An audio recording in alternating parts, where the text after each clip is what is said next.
ഉത്തർപ്രദേശിലെ ഒരു ഗ്രാമം. അവിടുത്തെ പ്രധാന ചർച്ചാ വിഷയം ഇന്ന് സാക്ഷാൽ യോഗി ആദിത്യനാഥാണ്. ഊണിലും ഉറക്കത്തിലും യോഗി ആദിത്യനാഥിന്റെ ചില കാര്യങ്ങളെക്കുറിച്ചാണ് അവർക്കിന്ന് പറയാനുള്ളത്.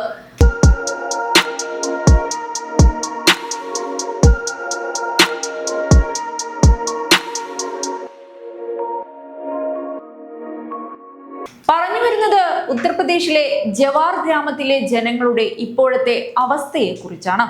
ഇന്ന് ഈ ഗ്രാമം രാജ്യത്തിന്റെ ശ്രദ്ധാകേന്ദ്രമായി മാറിയിരിക്കുന്നു. ഇതൊരു കർഷക ഗ്രാമമാണ്. വലിയ ഏക്കർ പാടശേഖരമാണ് ഈ ഗ്രാമത്തിന്റെ പ്രധാന ആകർഷണം. അതുകൊണ്ട് തന്നെ കർഷകരുടെ ഗ്രാമം എന്നാണ് ഈ ഗ്രാമത്തെ വിശേഷിപ്പിക്കുന്നത്. ഇവിടെ ഇന്നിവർക്ക് സ്വന്തമായൊരു വിമാനത്താവളമുണ്ട്.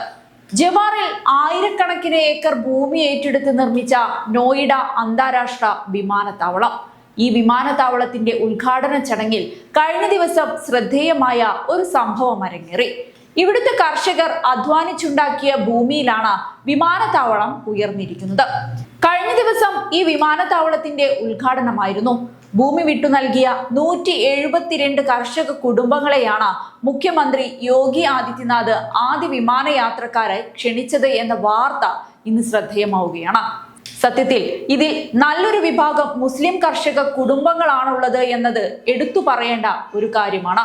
കഴിഞ്ഞ ദിവസം ലക്നൌവിൽ നടന്ന കൂടിക്കാഴ്ചയിൽ ഭൂമി വിട്ടു നൽകിയ കുടുംബങ്ങൾ യോഗി ആദിത്യനാഥിനെ അഭിനന്ദിക്കുന്ന വീഡിയോ സമൂഹ മാധ്യമങ്ങളിൽ വൈറലാണ്.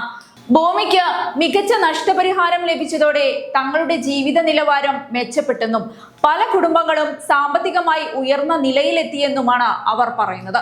ഭൂമി വിട്ടു നൽകിയ കർഷകന്റെ മകളായ ഡോക്ടർ ഷിറ റാഷിദ് യോഗി ആദിത്യനാഥ് ഭാവിയിൽ ഇന്ത്യയുടെ പ്രധാനമന്ത്രിയാകണമെന്നാണ് അഭിപ്രായപ്പെട്ടത്. മറ്റൊരു കർഷകനായ ഹാജി സഫർ 2027 യോഗി തന്നെ ഉത്തർപ്രദേശ് മുഖ്യമന്ത്രിയാകണമെന്ന് ആവശ്യപ്പെട്ടു. പിന്നീട് ചടങ്ങിൽ സംസാരിച്ച യോഗി ആദിത്യനാഥ് വിമാനത്താവള പദ്ധതിയുടെ തുടക്കകാലം ഓർമ്മിപ്പിച്ചു. ആദ്യം ഭൂമി വിട്ടു നൽകാൻ കർഷകർ തയ്യാറായിരുന്നില്ലെങ്കിലും പദ്ധതിയുടെ പ്രാധാന്യവും പ്രദേശത്തിന്റെ വികസന സാധ്യതകളും വിശദീകരിച്ചതോടെ അവർ സഹകരിക്കുകയായിരുന്നുവെന്നാണ് യോഗി പറഞ്ഞത്.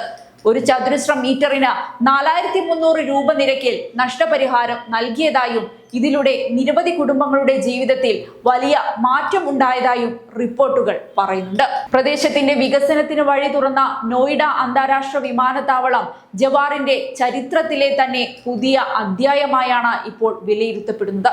ഏതായാലും മുസ്ലിം വിരുദ്ധൻ എന്ന വിമർശനങ്ങൾ നിരന്തരം നേരിടുന്ന ഉത്തർപ്രദേശ് മുഖ്യമന്ത്രി ഒരു വിമാനത്താവളം നിർമ്മിച്ചു നൽകി ആ ചീത്ത പേരങ്ങ് മാറ്റിയിരിക്കുകയാണ്.